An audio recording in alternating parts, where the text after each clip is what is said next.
Will, thanks so much for coming.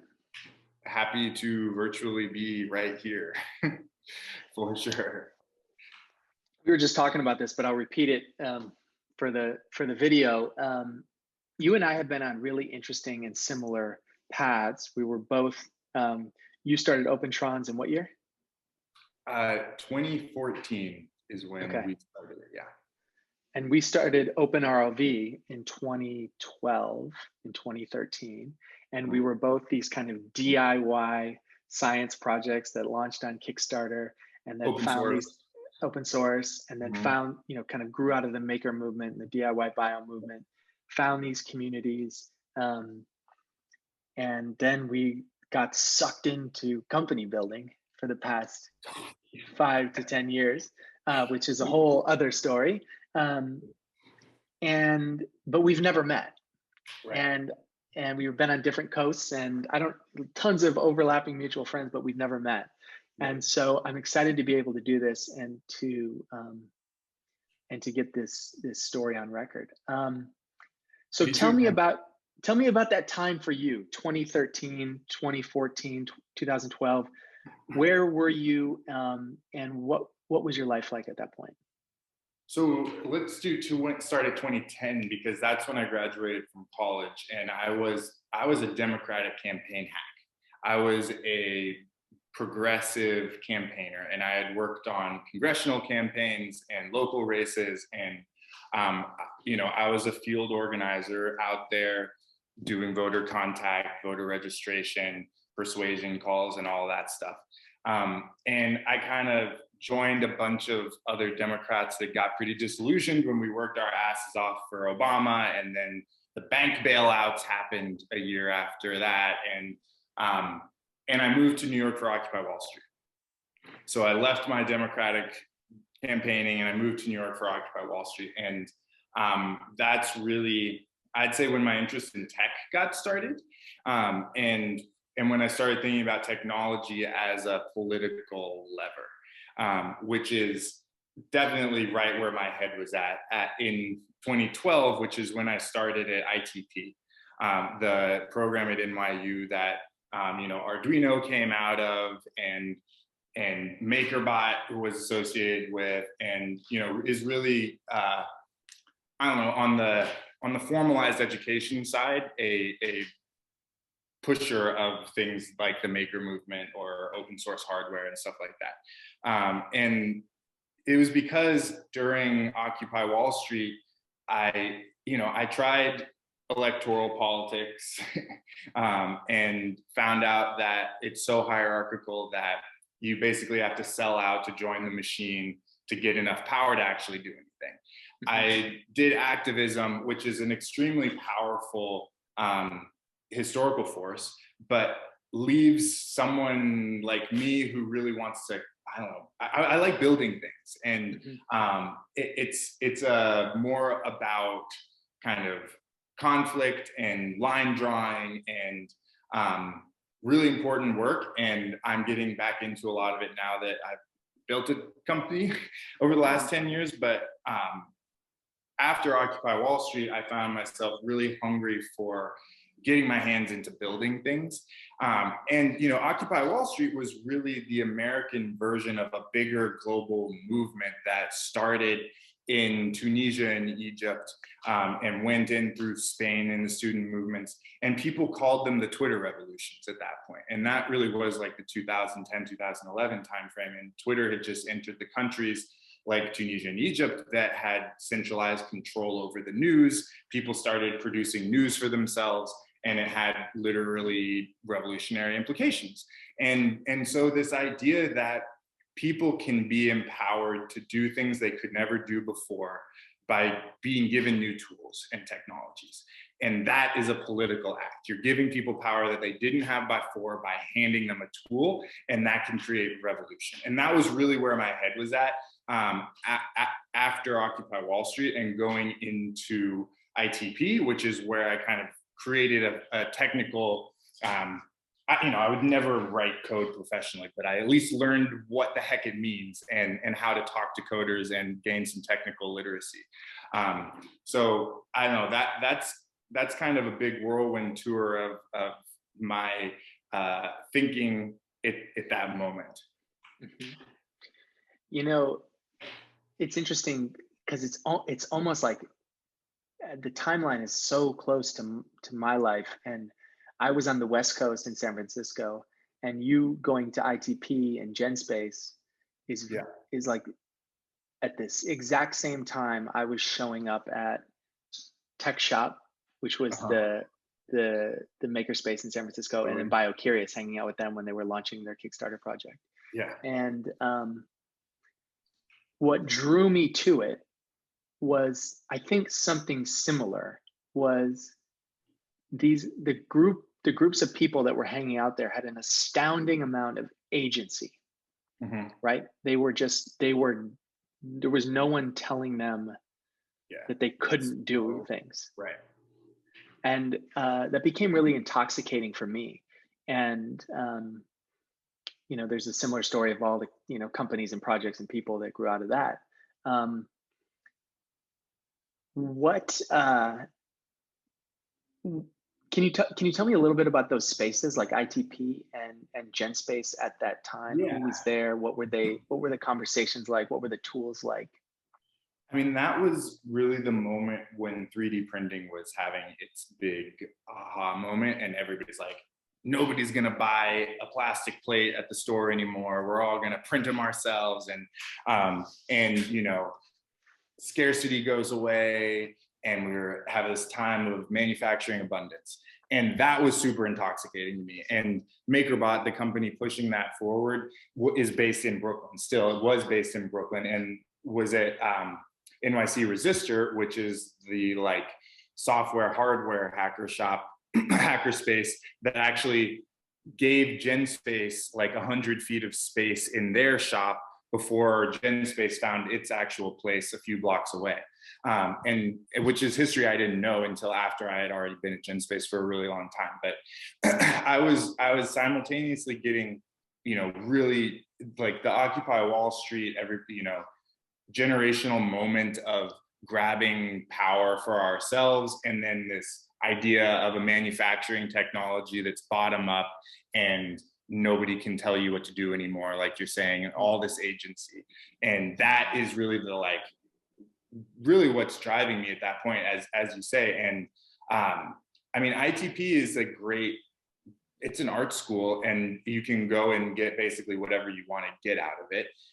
And for me, it was GenSpace that was really the place where I got like my skills in community. Like ITP, Opentrons was my ITP thesis. So I mean, and we'll go into that, but in high school, I was a bio nerd. Like bio was my first actual technical interest, and I did so well on all the APs that I went right into the like junior level class my freshman year of college, and was like, this sucks. I don't want to do this anymore. Get me out. And studied political theory, and like I told you the rest of the history. But then when I got into this idea that technology is a way of empowering people, and it's like, what's the most important tech on the planet? Biotech. And what's the least accessible tech on the planet? Biotech. That's kind of my heuristic for it. It's how we feed and clothe and eat and heal, and it's also, you have to be a $1 billion institution in order to make anything. And to me, that seemed like an obvious political problem. And that's very much that's not revolutionary to me. That's the DIY bio movement. That's what the whole thing was about, right? Is like, we need new perspectives making with biology in order to actually see this technology that can solve all these problems,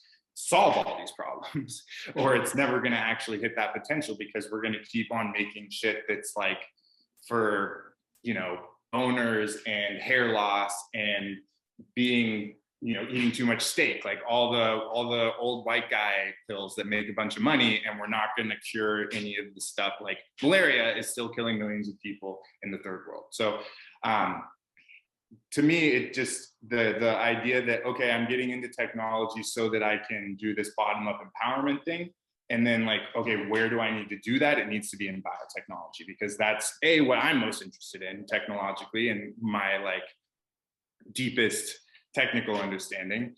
And B, to me, it seems like the most important technology that we're either going to figure out as a society how to use well and create an ecologically harmonious economy, or we're not. And that's where I want to work.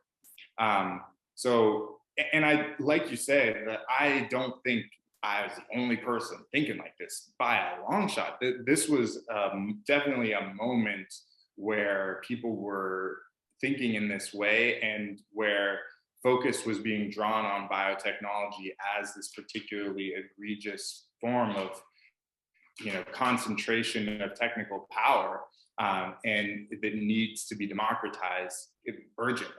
And that was what BioCurious and GenSpace and the DIY movement writ large was all about, really.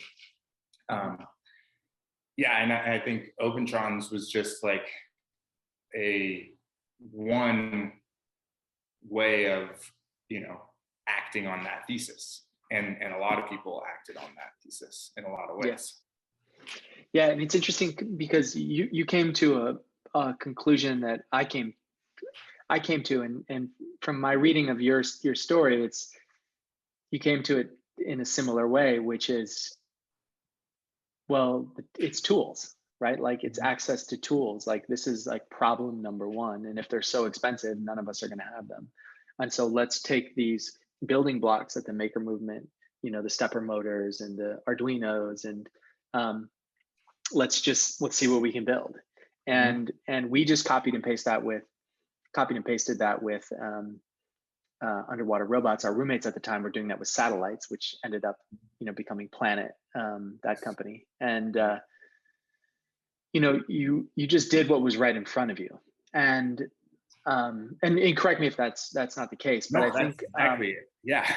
I mean, because I was taking an intro to digital fabrication class and getting my hands on one of the first maker bots in school, and like going to Thingiverse and downloading a unicorn head and hitting print, and then going to GenSpace at night and learning how to do this stupid artisanal process, which everybody was like, we just got to teach people how to pipette. That's the barrier to entry. And I'm like, why can't I download this experiment and hit run like I can on my 3D printer? And that was it. That was the whole thing. And Chu, my co-founder, he had been building lab automation for the last 20 years and had already built and sold a company doing qPCR automation for high throughput blood bank screening, basically. And he was like, why am I still paying $200,000 for this stupid TCAN like lab robot when I could take an open source 3D printer, slap a pipette on it, and there you go. And he basically he hacked that together, put it out on the DIY biology listserv. And I saw it because this was at the time when I was like, why can't I just download this experiment and hit run with, you know, like on my 3D printer? And I was like, that's it. That's the machine. I want that. And so, you know, that's what prompted the story that I tell in the blog about leaving Opentrons, about driving to see Chu in the dead of winter blizzard, to see the machine that he put out on the DIY bio listserv, which was that machine, the open source 3D printer with a pipette slapped on it. So was the first one you guys sold because you guys are, it's like us, so we raised $100,000 on Kickstarter. Yep. And then all of a sudden we had to like start shipping these. We were selling kits. Were you guys selling kits? We were selling fully assembled robots. Okay. Yeah. Okay. You never got in the kit game. No, I wonder if we should have, but I don't know. The thing is that we learned very quickly that people actually wanted the thing to work. They didn't want to tinker with it. Yeah, you know? Yeah, we learned that too. Yeah. As much as they said they did. And that brings up like some interesting questions around open hardware that like have been like really nagging me since then. We can talk about that later. So, but I want to, you talked about the DIY bio listserv. Was that, what percentage of your customers at the beginning were in the DIY bio? No, so basically the story went like this. Chu and I met on the DIY bio listserv. Okay. And then I buy the second Opentrons biobot, which is not the unit that we sold. It's pre-Kickstarter unit. And we only built 3 of those. And I bought the second one from Chew for my ITP thesis, basically. And because I put together a mock-up, basically, of the UX that was like the Thingiverse to the MakerBot, right? The protocol library to the OT robot, right? And so I had the OT robot, and my thesis was basically like, let's imagine this protocol repository where you can go download the protocols and put it. And so that was me like prototyping a UX on top of his hardware as my master's thesis. And that's how we really worked together as like customer open source collaborators. And I knew nothing about starting a business at that point. Chew was already a startup veteran, right? And so he was thinking a lot more about this stuff than I did, but I also was immersed in the moment of like the technical scene, and had heard of this thing called Hackcelerator, which is the SOS Ventures accelerator in Shenzhen, China, for hardware. And they had done like 3 batches, I think, by the time we applied. So it was still pretty early, maybe more like 5 or 8, but not the 20 plus that they've done now. We applied and got in, and Chew said a line during our interview there that I at the time was like, what does that even mean? And he was completely right, which is we're going to disrupt the lab automation market. And I'm just like, that sounds like a bunch of startup mumbo jumbo. And it's like, well, yes, but yes, that's what you did too. And so that was when we formed a company, because we were going to try and go, do a Kickstarter and sell these things to other people. Sure. And I mean, and just to finish that part of the story, I really thought that the other people were going to be people like me, like open source fanatic hackers in the gen spaces of the world. And all of our customers were like MIT, Stanford, Harvard, Mayo Clinic, Caltech, like, and that was when I realized, oh wow, this isn't just a cool gen space hacking project. Like 9 out of 10 biologists still run all their protocols by hand, and they want a machine that's for them. And this is actually an opportunity to automate 9 out of 10 labs in the world, and increase global life sciences bandwidth by that factor. And that's really, when on the Kickstarter, my thesis about who our customers were going to be was totally proven wrong, and turned out to be much more important research going on with our machine than I had thought. And that was really the moment when it went from like cool gen space project, who knows if I'm going to really be doing this for very long, to like, oh, okay, I have to make this work now. Like, this is actually important. And then at that point, what I found, and again, correct me if I'm wrong, is once you're kind of on that path, it's more like it's pulling you. You're not so much driving. For sure. You're just keeping up with the, trying to like fix things enough so that they can work long enough that somebody more qualified can come and really solve the problem. Yeah, exactly. Yeah. So, but I do want to like hang back on that, like that moment, because,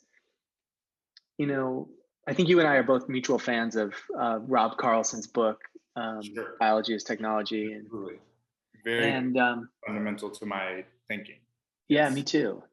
And he's got a chapter in there like that kind of draws parallels to the Mead-Conway revolution. And there was a great Make article by Michael Schrage, and I brought this up a handful of times on this podcast or this show, whatever it is.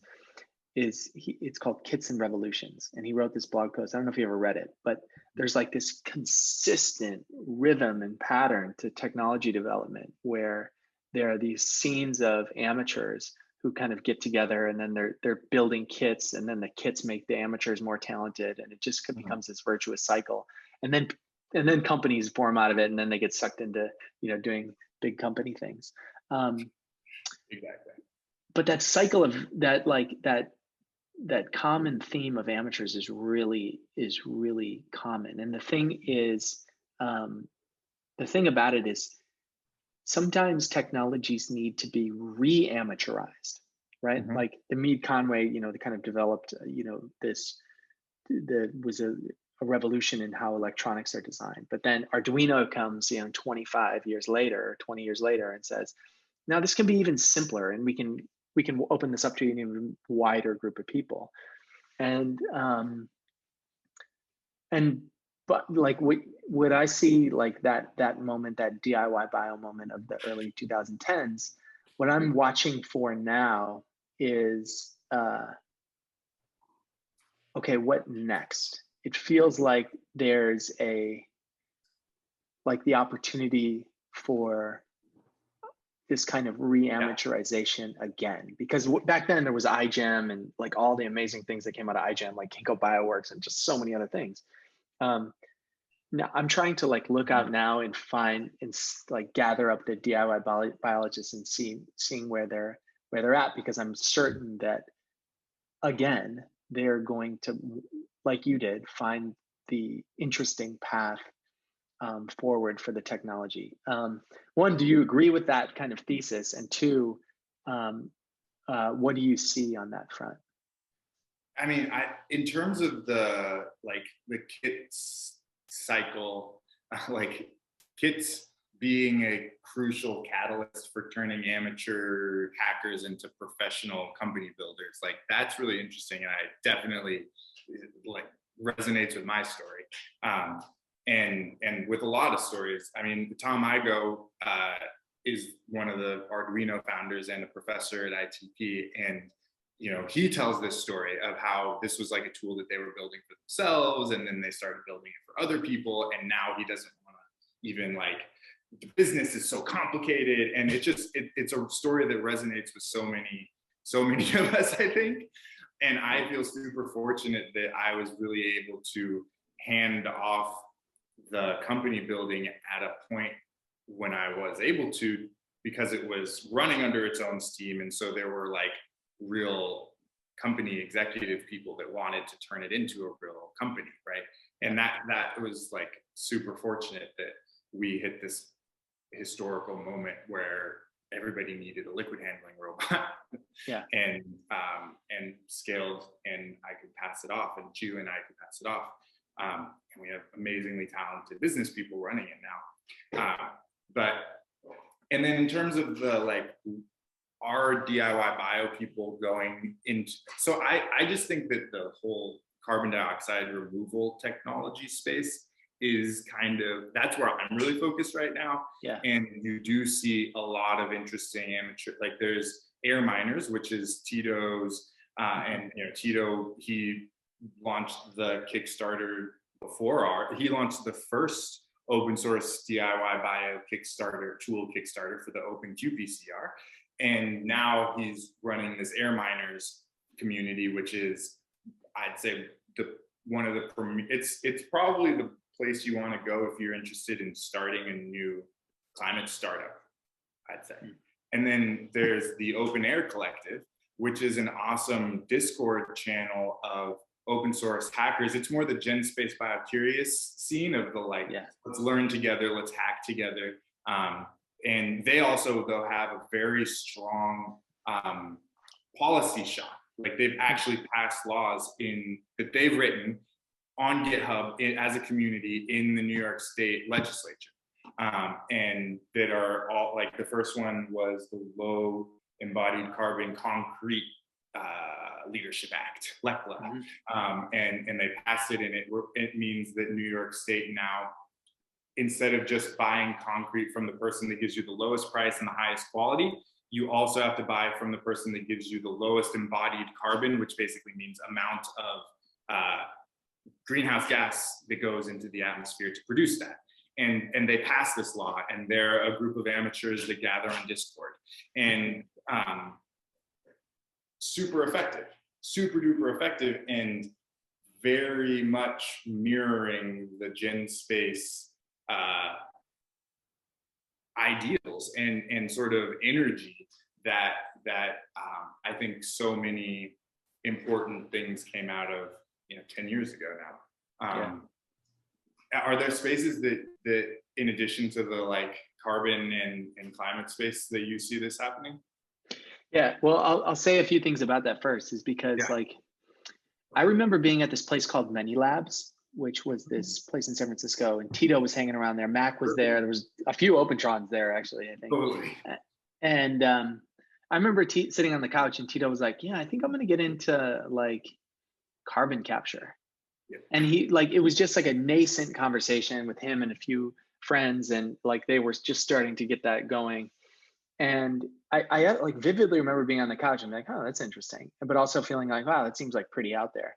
And then to see what Air Miners has grown into, I think.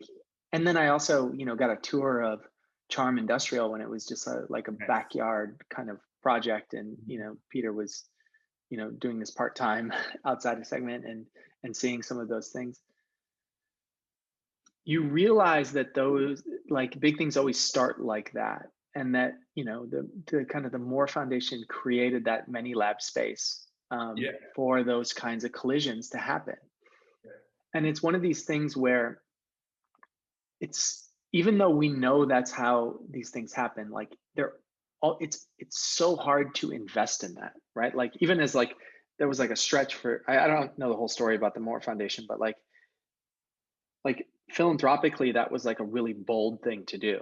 And I hope they get credit for it, because like nobody invests in amateurs. And maybe that's part of why those scenes kind of flourish, is because they're so low resourced. I'm not sure.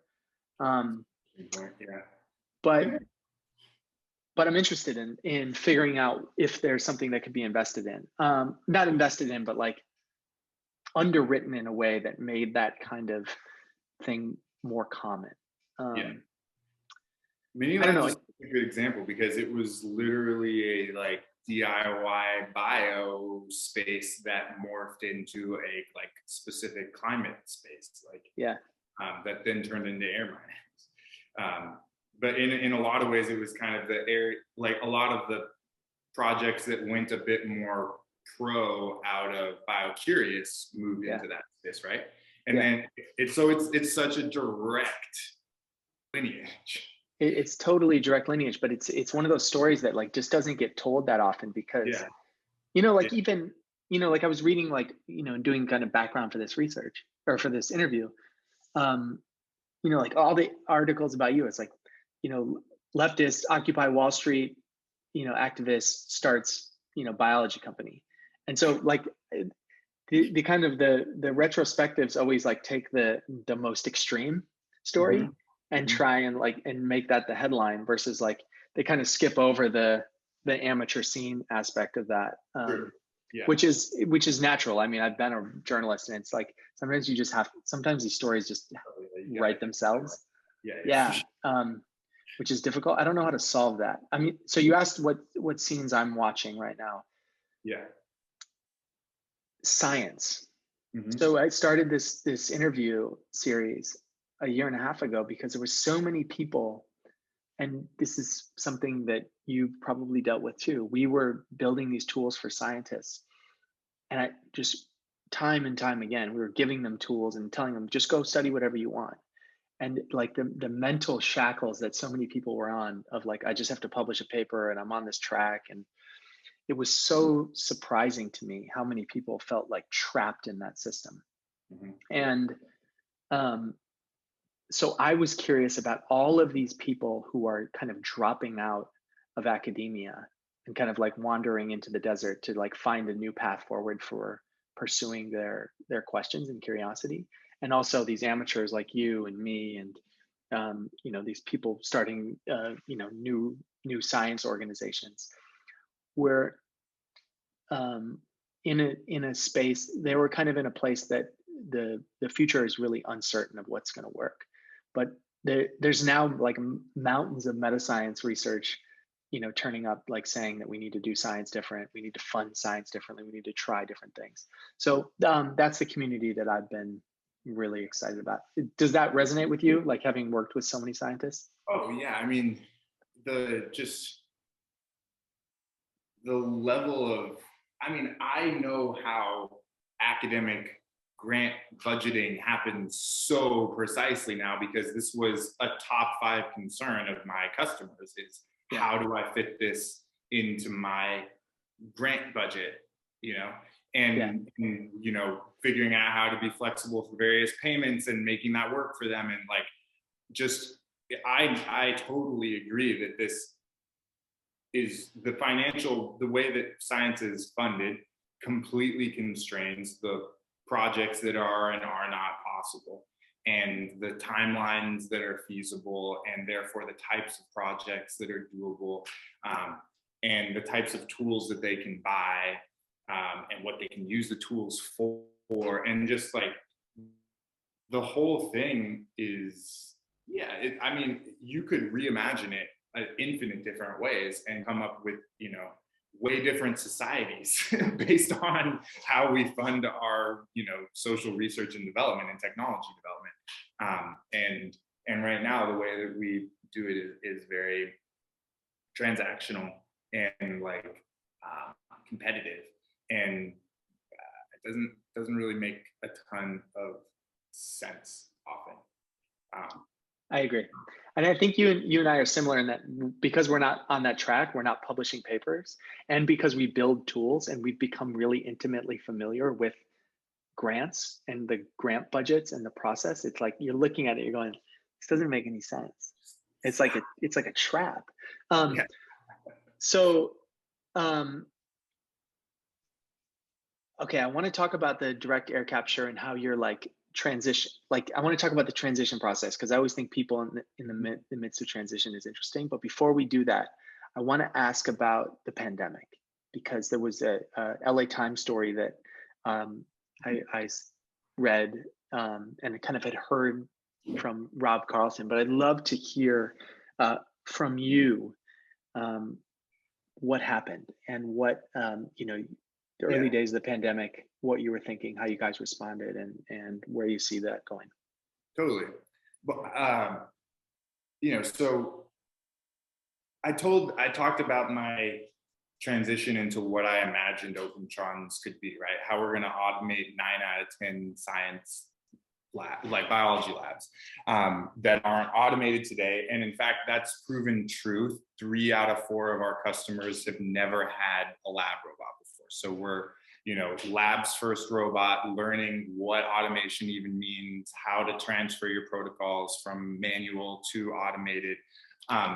And so, we had a pretty good idea of what the features were that were like, the OT1 was a robot that you had to be a hacker to use. You had to be confident with a wrench, confident with Python in order to use that machine. And the OT2 was a hardware that could literally be dropped down 15 feet and not break, and very strong hardware, but getting all the layers of features and software, but not only software, but training and support and just all the layers, so that your average scientist could open up the box and get the robot running themselves. That was a 4-year process and we hit the last parity feature, which was making it so that you could use the module upgrades on our deck with the graphical interface instead of needing to type on code, in December 2019. So we hit product market fit for mainstream biologists in December 2019. And March 8th of 2020 is when the FDA put out their emergency use authorization, saying that the hardware you use to run COVID-19 diagnostics does not need to go through the 3-year FDA approval process. Just the end result of your test is going to be approved. We don't require that all the paperwork is there for all the equipment, just for COVID-19 tests, because we don't have enough tests. We need to let people get a good end result in whatever creative ways they can. And, 40% of our customers were running qPCR prep before the COVID pandemic, right? Like that's what we're doing. We're taking samples and we're getting them ready to be put on a qPCR. Like that's almost half of our customers doing only that. So we knew how to do qPCR prep. And that's what a COVID test is. It's qPCR. And so,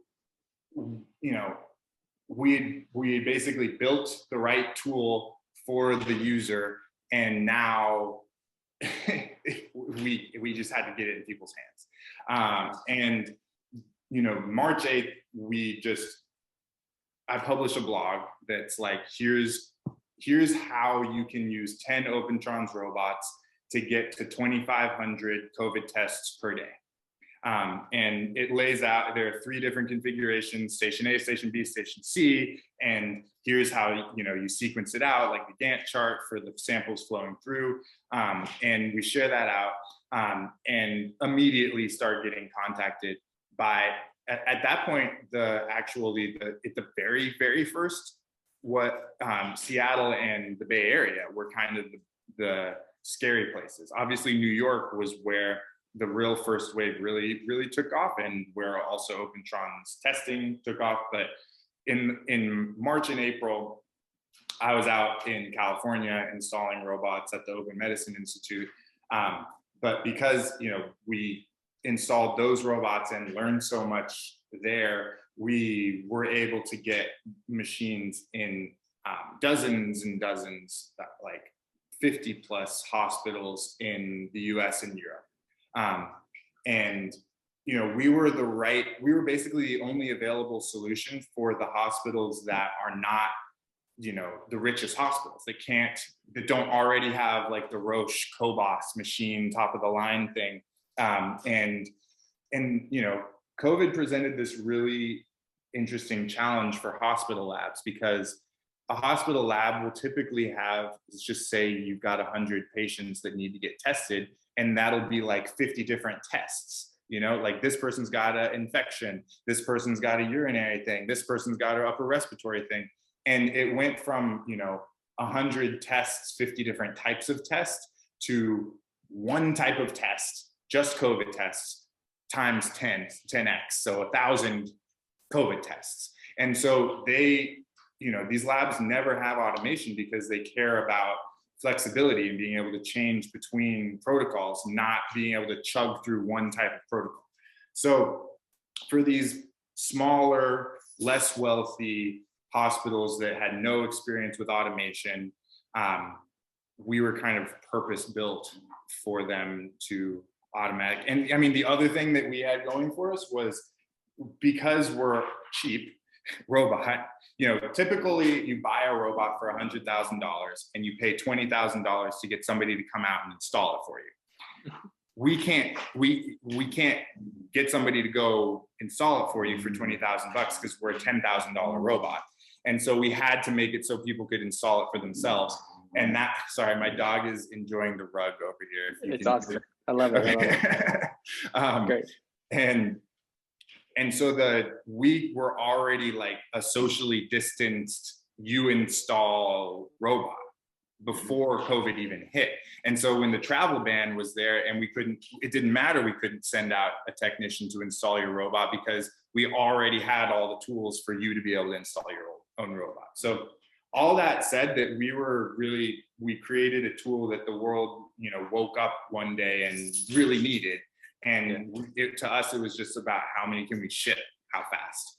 And the fact that we have our own badass team in Shenzhen, China, and we don't rely on a contract manufacturer, but have our own team and have, trained them all and hired them all and give them all benefits. And like, we're one company, not our supplier and Opentrons.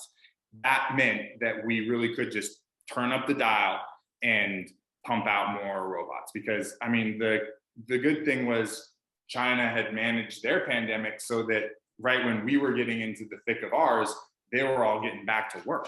And so our supply chain was like just coming back online as the Western world started getting really hammered. And so I think we achieved 3 doublings of our production capacity during the first 6 months of COVID, just shipping robots.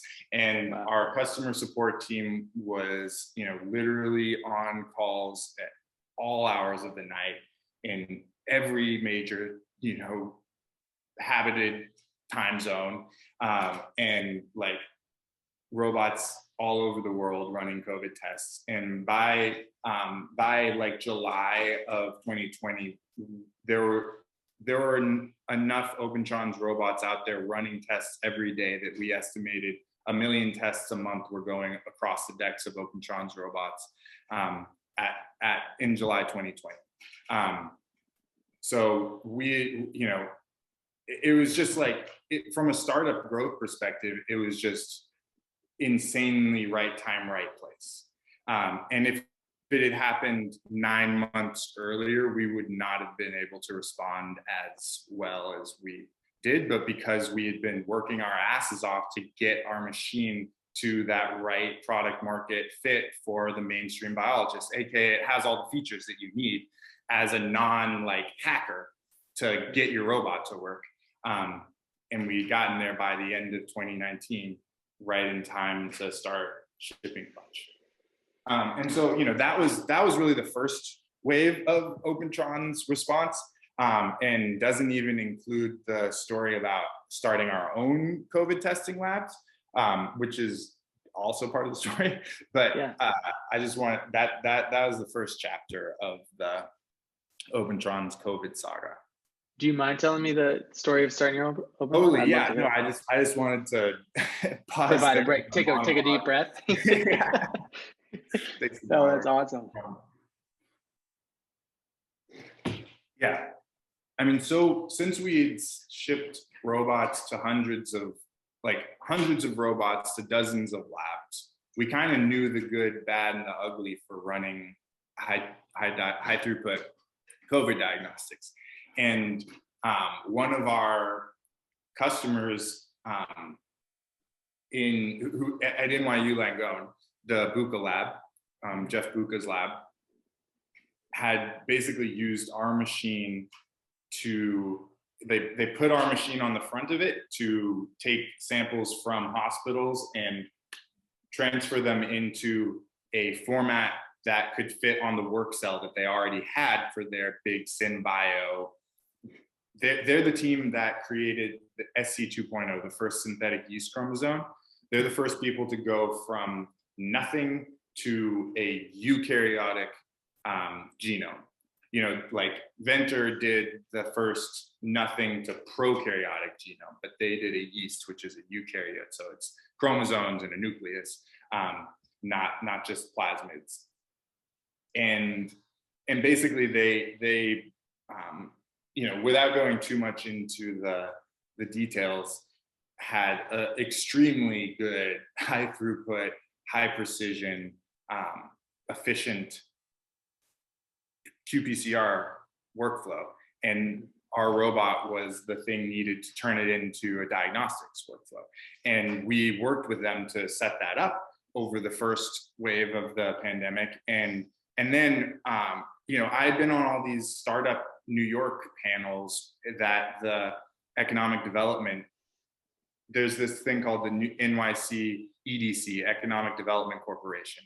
And they do things like, invest $100 million in an old army base to turn it into biolabs in Brooklyn, which is the BioBat, which they did, things like that. So they're the Economic Development Council, and they have a whole life sciences wing. And they had been tasked by Mayor de Blasio to come up with an extra 20,000 tests a day in New York City before schools opened. And I'd been on these panels with Carlo Ivenco on the EDC, and so he knew me, and so he phoned me up, and he was like, "Hey, Opentrons should put in a bid for doing this." And I was like, "Actually, I think Opentrons plus NYU Langone, the Buca lab, should do that." And I kind of like made the suggestion to our CEO, John Badal, who is a brilliant business mind, one of the people that I was talking about that I feel super lucky to have passed off the reins to, and like introduced him and Jeff, and they were off to the races, and they won the bid for the city because we were offering a sub $30 per test cost and a sub 24-hour turnaround time at a time when LabCorp and Quest was offering like $150 test and a 10-day turnaround time. And so we won the bid, and we won the bid in like September, and by October we were running samples, and by November we were running over 10,000 samples a day, and by December we were cruising at around 25,000 samples a day.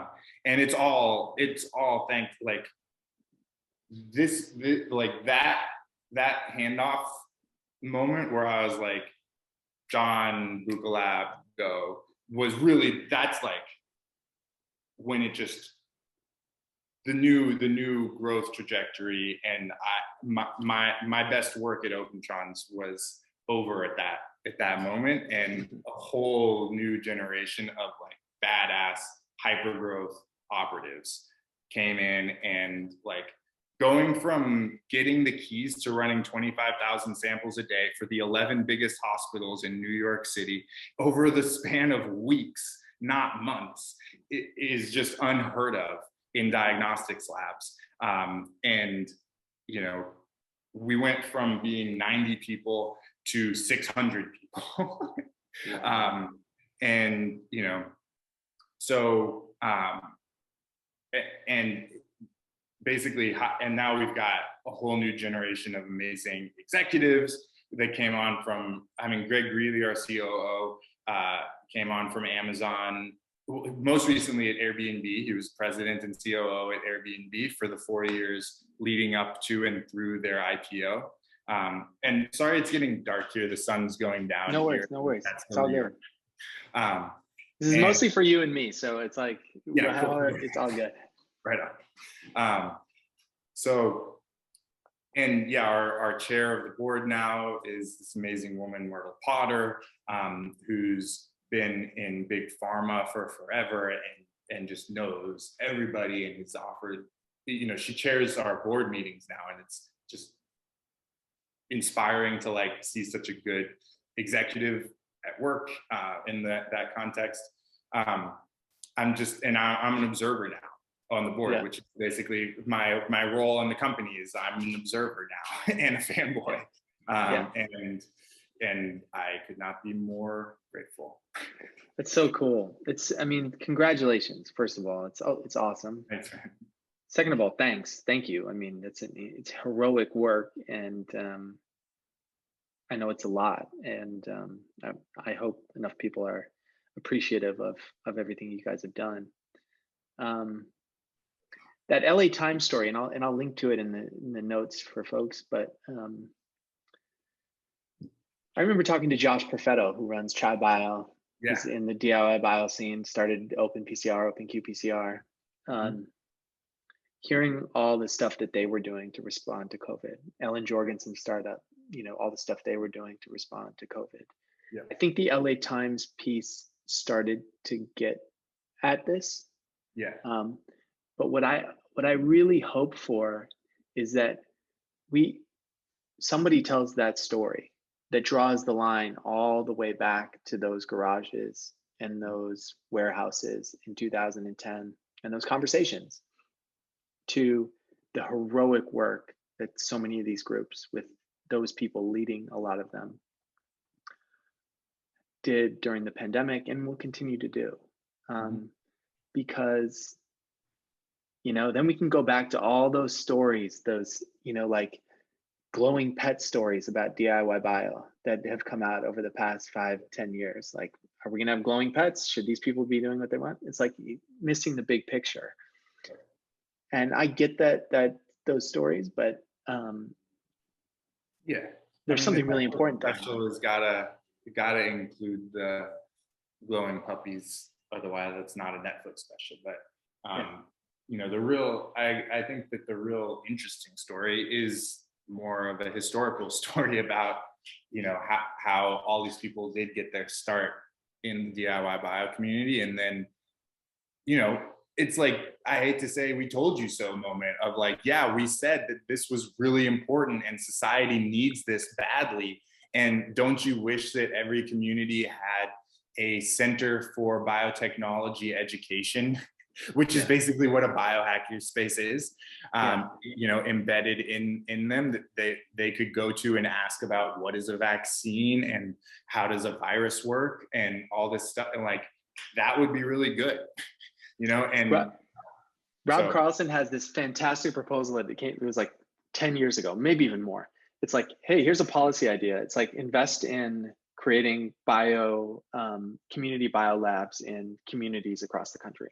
Yeah. Like just underwrite that. It's like, it's actually a fantastic policy and proposal. And I don't know who's seen it, or I just like, every time I'm like in front of a policy person, I'm like, hey, have you seen this? This is a really good idea.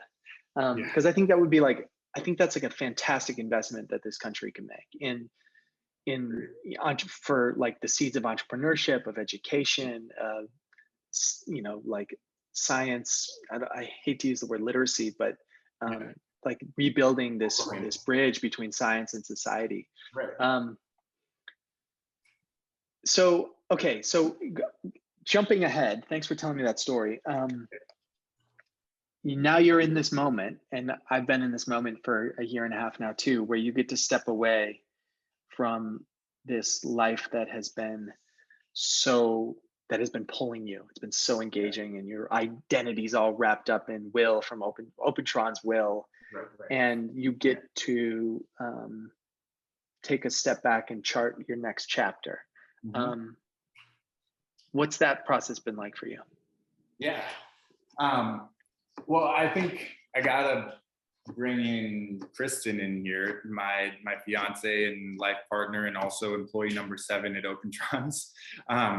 And she left Opentrons like right before the pandemic hit, just like kind of randomly, because that was when we really went from an early stage thing where all the early people have to wear every hat to like, now we're starting to have departments and specialists, and and she had built a lot of those departments and hired the specialists, and she went and joined the Carbon 180 Entrepreneur in Residence program that was all about transitioning people from being like tech entrepreneurs into being climate tech entrepreneurs. And so she is definitely, and now she did that for a year, and now she's a investor at Lower Carbon Capital, which is a Chris Sacca's $1 billion climate tech fund.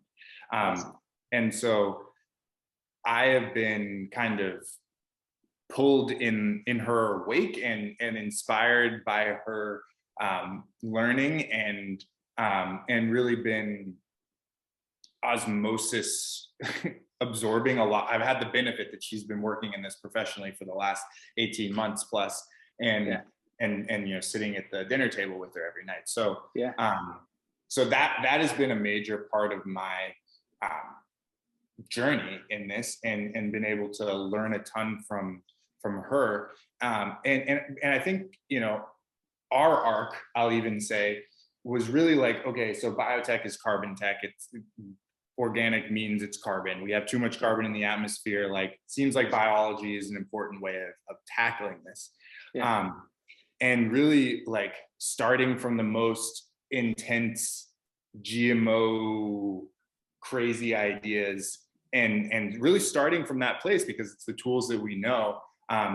And now I'm like taking a class in permaculture. I'm researching how to use like Douglas fir trees as a like carbon dioxide removal system. I've really kind of come around to the idea that like there's definitely some key problems that genetic engineering is the right solution to, but I don't think we got to do it to pull gigatons of carbon out of the atmosphere, really. And that's been just kind of an interesting revelation to me, is like each successive deepening of my understanding about, natural systems, the earth, ecologies, carbon, the climate, has meant kind of a like setting aside of my, you know, biohacker tool set in a way, like in terms of the hard tool sets of like genetic engineering and stuff. Um, and and that's been like, it's been a really fun and kind of surprising process. And again, I don't want to say that there's not a role for GMOs and genetic engineering. Like there's a ton of good projects there, and I think I'll probably work on some of them, but it's been really important for me to recontextualize it as not the silver bullet, but like a way to accelerate processes that are, natural, Yeah. and help, make room for them, for those processes to ecological processes, and maybe shortcutting them with engineering. Um, So, so it sounds like you're going back into a new, exciting, uncertain space as a curious and yeah, engaged amateur. exactly. You got it. I'm just, yeah. Um, Well, well, yep. I hope, and I am confident that that that formula works, and I'm glad to do it, and I'm excited to be following along with where it leads. So, well, it's getting dark there. I should let you go, Yeah. but thanks so much for making this time. This has been awesome. Yeah, it Really has been fun. awesome, and I look forward to continuing the conversation, and maybe working together on some cool amateur turned impact projects together. Sounds great. All right, take care. Thanks, man.